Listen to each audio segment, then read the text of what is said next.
So big territory. Got this job out of college. Went to Ole Miss. So hotty toddy.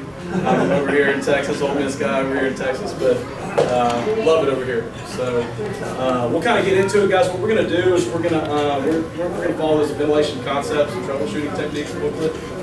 It's basically what I'm going to generally kind of go toward. There's a lot of stuff in here that you guys don't need. It's mainly for distributors and contractors. So we'll skip over some stuff.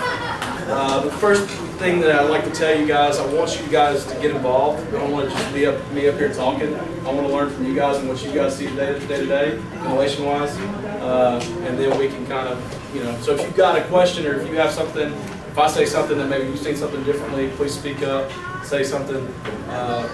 But basically, what we're going to start with, already. When you're teaching this stuff to the local builders around here, how many of them are awake during that process? Well, I try to keep that as small as I can. I try to keep that more of a personal conversation. So try to get just a couple of guys in the room, and if they want to see this, then I'll show it to them. Generally, they kind of know what it is. I just saw the trifecta the other day where I had a solar power vent, ridge vent, and slant backs all within about 3 feet of each other on the same plane. I'm telling you, man, a lot of them, they don't know, and they don't know what's right and what's wrong. And I can only, I guess, show so many guys, but yeah. I just have a question, and I only ask now because I don't want to forget it. Over here in Sun City, a lot of these new rectangular, long front to back multi-hole, they're putting in the large, circular box vents. So is it plastic? Plastic. Yeah. I know it's not yours, but they're putting one here, one on each slope near the ridge, all the way at the one end, and one on each slope, right at the ridge, on each all side? the way on the other end, with nothing in between. So basically, a venting at the very front of the house and the very back. So there's four. There's four. 2 and 2 on here, and then on the other front end of the house. No, so it's a ranch style. Instead of like 4 on one slope all the way across the ridge. Yeah, you can do that. I mean, I think it sounds like a ranch style house. I would put ridge vent.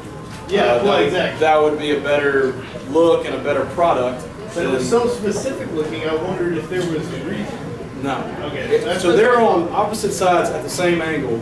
Yeah, basically they're here and here. They all need to be on one side, first of all. And y'all will see some pictures. I'll show y'all some stuff in that book. Two in the front and 2 in the back. That's wrong. It was so specific, I thought there was a... First of all, it doesn't seem like that's enough. No. And second of all, you want them all on one side, and you kind of want to run them together. Gotcha. That's all I needed. That's not right. But, I mean, y'all have seen it. I mean, yeah. Are you going to, I don't want to take away from the class, are you going to go over intakes, especially like with the new, a lot of the houses in Austin have like... Yeah, I have a product that I was going to show you. 3-foot setback and how they're putting it on. I've got some different things, because we have a new product. It's not new really anymore, but it was new whenever I started 3 years ago. So it's like a 2.5-year-old product. But it's really good for re-roof, and it's a really good product to set on top. You're talking about like the on top of the deck products that are kind of, Yeah, I mean, I'm seeing that, but a lot of times I'm only seeing intakes on the front and rear, not anywhere on the sides, and not even at the... No, the intake needs to be all the way around, in my opinion. If it's, depending on the product, but... All these subdivisions are less than 10-foot setbacks because of the overhang. Yeah. And so they aren't putting, some of them now are starting to put vents 4 foot up the slope. Yeah, the low profile deck. The low profile. And a lot of them don't have anything on the bottom or going down the side. So there's no it's soffit just a little bit of James Hardy's soffit in the front and back. Depending on what they are putting a little bit up the slope, can work. But if it's an opening down here, and you're saying they're putting something right here, right? And there's really nothing down here. Putting nothing back there, and it's 4 to 6. So this area is kind of getting avoided, right? Yeah. So you don't really want that. My product is good for if you don't have any, first of all, and then you should honestly be running my product all the way down to the edge. Is what you should be doing. So for the things that they're putting higher up, I wouldn't advise that. Especially if there's not even any hardy or no soffit at all down here. It's got to be opened up. Because if you don't open it up, then all this is going to get avoided, and then you're going to have problems over time. Well, they can't open it up because it's less than 5 foot on each setback. They can't put that intake down lower? It's a fire hazard. It's a fire. I think they're putting it up. Fire separation. Yeah. I think, That's what I'm saying, they the can't- walls are 10 feet, the overhang's the one that's encroaching. So if you just go up the rate to the wall. That's a, Lennar does that. Lennar's doing that, but like I just came off of David Wheatley. And they didn't have, all they had was front and the back. It Yeah, looked like a well, I see that too all the Yeah, time. I see that all the time, yeah. Yeah. And all those out by Colorado. rough measurement. Every single one. I mean, I really do. You know what they're using? No, I can probably find out though, but you probably find out. Yeah, I'll find out. Just go check it in Colin. Because if they're not doing it right, if it's a product like that and not doing it right, then that's gonna cause problems. Because sometimes you see them, maybe 3.5 feet up the rate, Yeah. which would be probably about right where it's supposed to be. I say to do that whenever you have insulation covering everything. So like when you go in and I mean, I was gonna get to that. We'll kind of jump in real quick, and I'll kind of explain that a little bit. I got to be able to see exactly what you're talking about. But if they're going too far up, and then there's nothing open down here, at least not enough, it sounds like, Nothing. then that's a problem. There's absolutely, if they put those vents up the rate right there, there's nothing at the bottom. Period. Yeah. Okay. Yeah, like So my product, but you're my product's It good should for be the whole. Yes, you should have. You If should there's have the whole if there's hardy on the all house, or four sides. if there's some sort of soffit underneath, I would say open it up all the way around. So how Because far? the more apart- intake you have, the system's fine. The surface Better to mount, have more intake. deck top intake that you're talking about, how far apart should those be per, like, just your manufacturer specifications? From a soffit. What if there's gonna be a deck mount intake, like, y'all saying where it goes So up? he's got a different project there. where Here, it's the I'll show you. whole length. Look at this page. Know what you're talking about? No. They actually have this right They have it up like that. Right, they have it up, but they're only putting it like 4 foot strips. Guys, it's page 17. They're only putting it that's- like this is our 4 foot product. strips every so many feet. Oh, so they're not running it It's together. not continuous. It needs to be continuous. If they're, I think that looks terrible if you split it. No, I mean, I'm not disagreeing with you, that's why I'm writing it up. No, I know. I'm just saying, Some of these guys it needs to be just- continuous, and it needs to make, you need to make sure that there's, you don't really run it open there. That, there shouldn't be any attic right here. You don't want there to be space underneath it. That install is literally for, in case there's no real eave, and then there's no, then there's insulation, insulated right there. So you're creating an open on top of the insulation. Gotcha. So That's what that's That's for. why you're going that back. And if they're doing that and it's not like that, and there's no, then that's wrong. Then they're doing it wrong. And I would say, to fix that, you get you put a soffit panel all the way around. That would fix the You problem. can't, because the fire Because there's fire separation, separation between houses. you can't even have a They've window set that the- opens You can't up. have any setbacks. It's so small now that you can't have that. And so what most That's a of good them are question, using, and I can figure out. most of them are using these low Yeah, profile most vents. of them are putting these about 2 or 3 feet up the roof. No. That? Yeah. That's terribly wrong. That's an exhaust vent. That's not supposed to And I intake called air. one of your competitors and asked that question because when I first saw it, it was a different brand. And he said, yeah, we would allow that. They didn't allow it because they want to sell it. Yeah. That's it. No, I would never say do that. No, because it's not right. And you'll see, there's a picture of it, of one exactly like that. Page, it's 18, I think. 19. 20. 20. Yes. Yeah. Just like that, right? Yep. Just like that. So, yeah, and I've seen that before. So I mean, there's an apartment job down on Riverside, east of 35. That literally the whole place is like that. Yeah. And it looks like pimples all over the roof. And the 750s are just everywhere. And I just don't know. I don't know who thinks that's a good idea, but yeah, those are wrong. So anyway, I mean, it's actually perfect that y'all have questions. We can do it this way. So my first question when I do hop into this thing is, what do you guys think ventilation is? When you think of the word ventilation, what is it? Out the old into the new. You want a continuous supply of attic. You're moving air. The air comes up from the living area, and it's got to go somewhere. So what kind of air are we talking about? We're talking about enemies of the attic, heat and moisture. That's what we're trying to avoid from sticking around in your attic. Down here, heat is definitely an issue.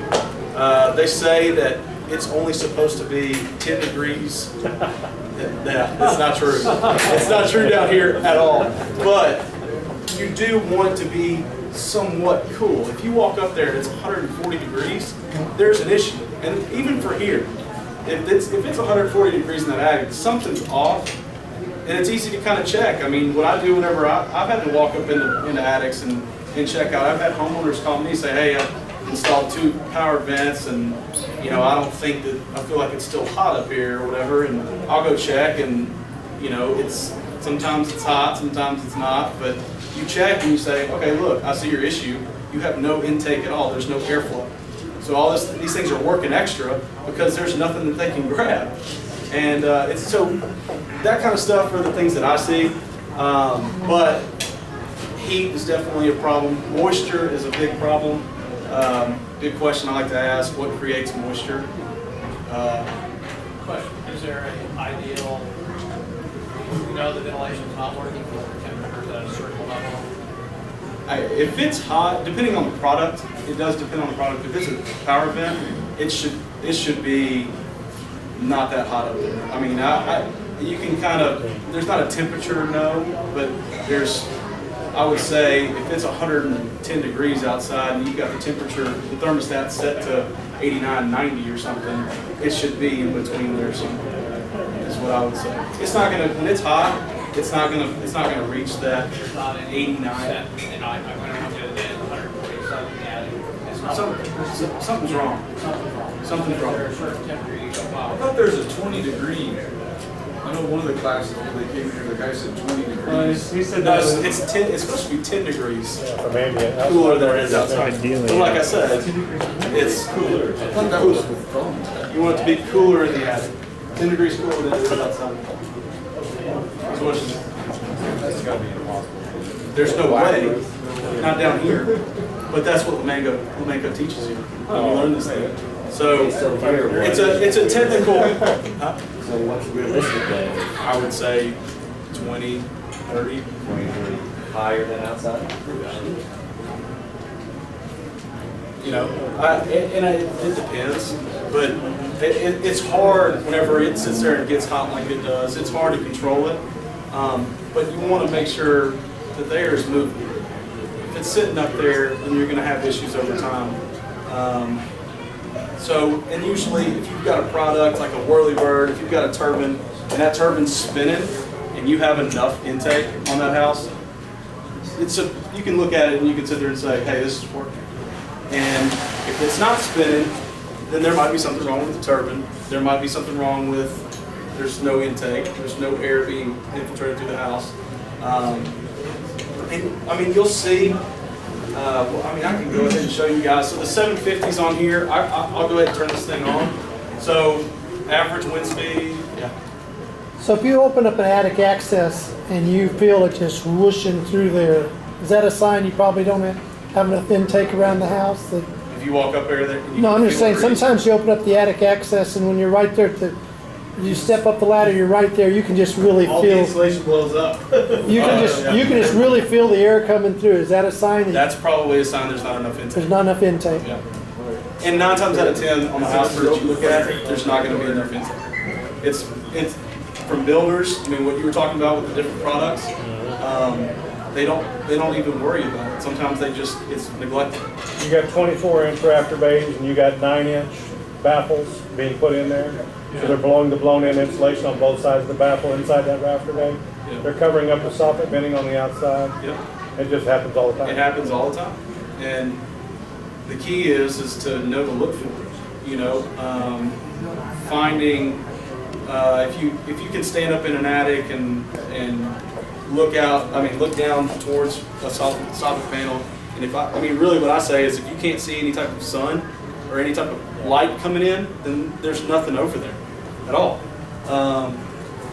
So always, I mean, that's the one thing in this book. You can read through this thing backwards and forwards, and you're gonna see 50% intake, 50% exhaust. You're gonna see you want a balanced system, and you're gonna, make sure that intake is there. They will pinpoint intake over exhaust 9 times out of 10. So it's always okay to have more intake than exhaust. What about your ridge vents? Did you be able to see daylight through your ridge vent at all? I was on one day, and it was very spotty. I'd go and turn off my flashlight and just sit in there and walk, and it almost looked like there was some kind of like mesh. Yeah. When I looked up in the pump, They got a bug. There might- Some of them. There might be a screen or something up there. that's what Yeah, I mean, you should kind of see, I guess, some sort of light. You shouldn't see the sky at all. You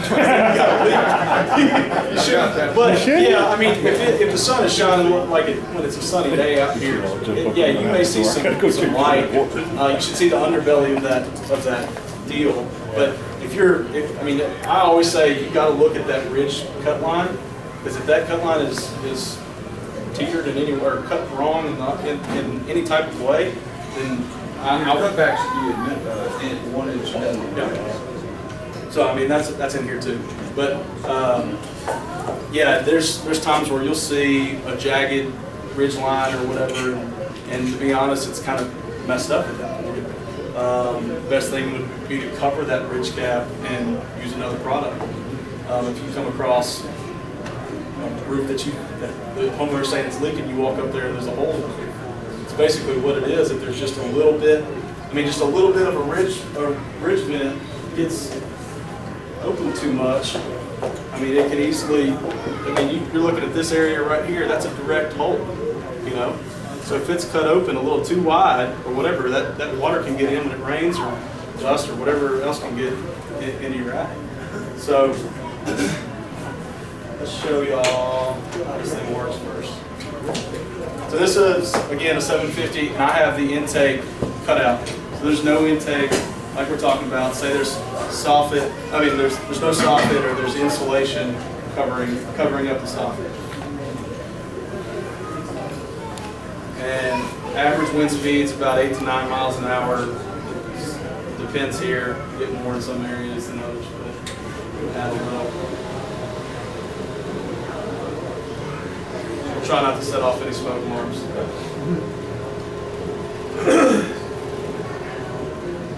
So the air is moving, but you can see it's steadily staying put. So when you open it up, it really starts to turn. And that's just one side.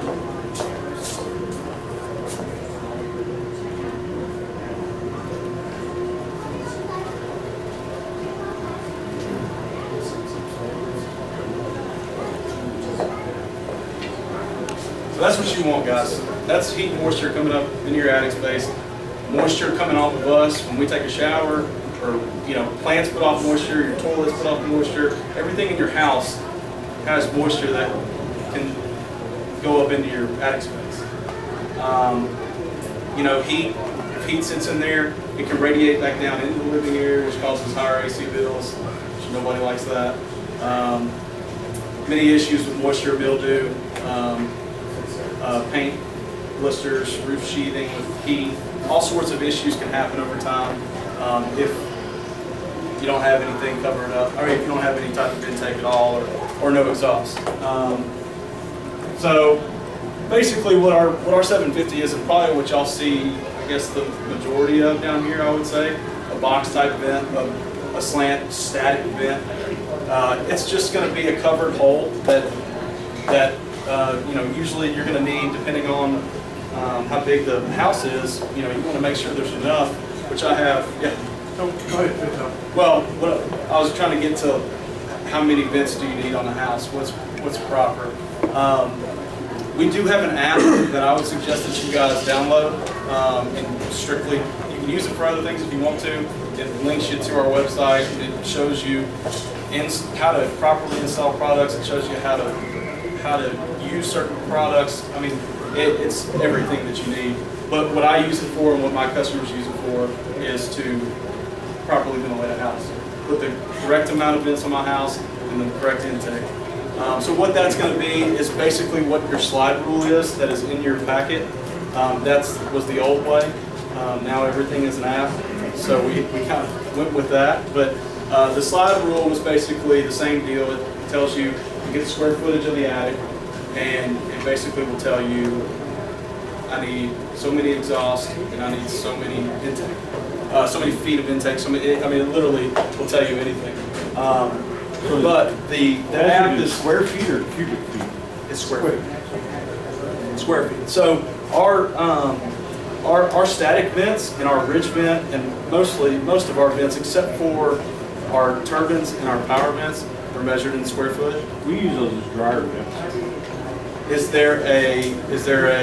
it opened up into the attic, or is there? Then that'll work. No, we just put them on there and put the dryer in there and we just open those out. You're saying what most builders do. Yeah. I mean, I've seen it, but I mean, we have a vent that actually works well as a dryer vent, but it has and it's a 750. It has a plastic piece that feeds into your attic. But yeah.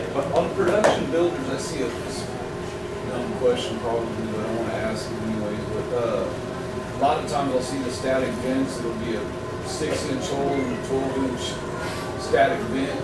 Oh, and the hole's too small? And the hole's small. Yeah, that's the roofer's fault. That's a problem. Efficiency from your standpoint. Yes, absolutely. So that hole should be pretty much the same size as that The inside. hole should be that size. Okay. Exactly that size. Sometimes we see square hole. running right through the middle, right? No. Now you're Yeah, you want to make sure your your NFA, net free area, is what we use, and it's measured in square footage, and so like our 750 has 50 square inches of net free area. So, which if you take anything away from that, then you don't have the 50, you have less than that, and then your whole system's off. So yeah, make sure the circles are definitely the same size as the circles of each product. But what I was saying was the turbines and the power vents are measured in cubic feet per minute. So moving air a little bit faster, to much better products to use. And if y'all ever come across an issue with our products, I don't know if you hear it from a homeowner or something, give me a call, especially with a turbine or a power vent. We have a 5-year warranty on our power vent that we will literally ship to the homeowner or contractor or whoever we need to ship it to, and they'll swap it out. There's a lifetime warranty on that thing, so literally you'll get one from the 80s or something, and as long as it's got that part number on it, we'll switch it. Did you say you prefer the Whirlybird over the statics? I'll stand by that, and you can ask anybody at Lomanco. That's the best thing you can put on your roof. Mainly because you can walk out and look at your roof, and if it's spinning, it's working. And to be honest, I'll throw this up here and actually show you guys. I mean, just the difference. Y'all saw how the air gradually came out of the attic. Turbine and power vent. It's just so much faster.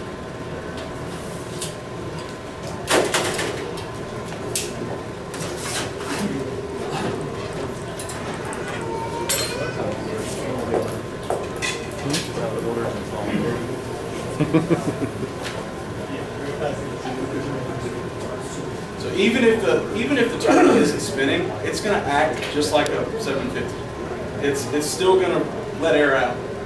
So I've got a little air. Now usually I want that turbine spinning faster than that. So when you're looking at it, it should be spinning faster.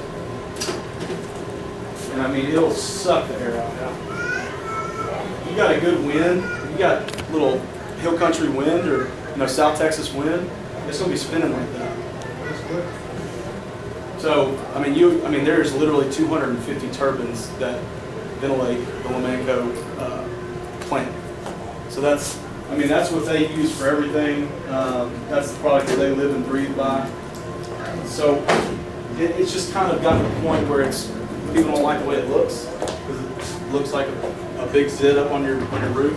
The thing is it's pretty easy to hide, and it doesn't have to be sitting up on top of your ridge. You can bring it down a little bit. You do kind of want it up in the air so it catches the wind, up on the roof so it catches the wind. But great product. And I mean, next I can kind of show y'all a ridge vent. I've got a couple of ridge vents over here that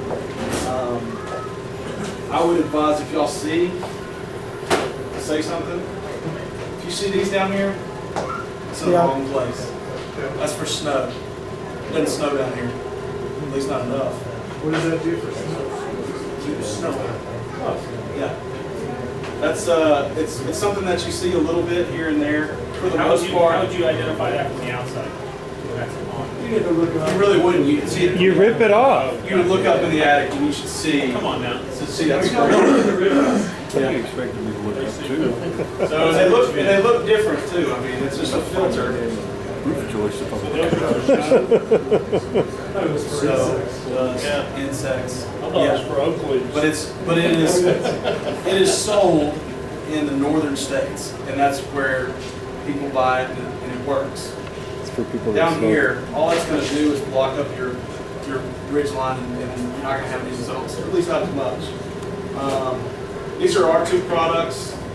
I'm going to throw one up just to show y'all how. So do you have to clean that? Huh? Do you have to clean that? Even in the higher snow areas where it's installed? Nobody does. They just leave it there. But yeah, I don't. Nobody knows. That's what I'm saying is it's just not a product that you should see down here. It shouldn't be sold down here, and it really isn't. But if you do, say something, because all it's doing is regulating air. Say, and you're talking about the One with the fabricated? The one, yeah. that's what These are. that's what I saw today on this house. You saw one? Yeah. Yeah, you'll see The it. ridge caps were just bald. I mean, there's no granules. Yeah. And I saw a lot of blistering on the shingles, and I knew that was the issue. That air's trying to come up and escape, and it's just it'll slowly escape, but it's like not the way it's supposed to be. Yeah. So these are both of ours. This is this was the main seller across the country back in the 90s. You know, when we first came out with this product, this was a big product. This is our product that we're selling down here now. It's basically essentially the same thing. What we had to do is take some little things out just to try to get competitive down here, because what they were selling down here was basically a piece of plastic, just a flat piece of plastic. That product literally has all the weather protection that you need, and it's TDI approved. It's everything. I mean, Miami-Dade approved. It's been tested on 160-mile-an-hour winds, and it works.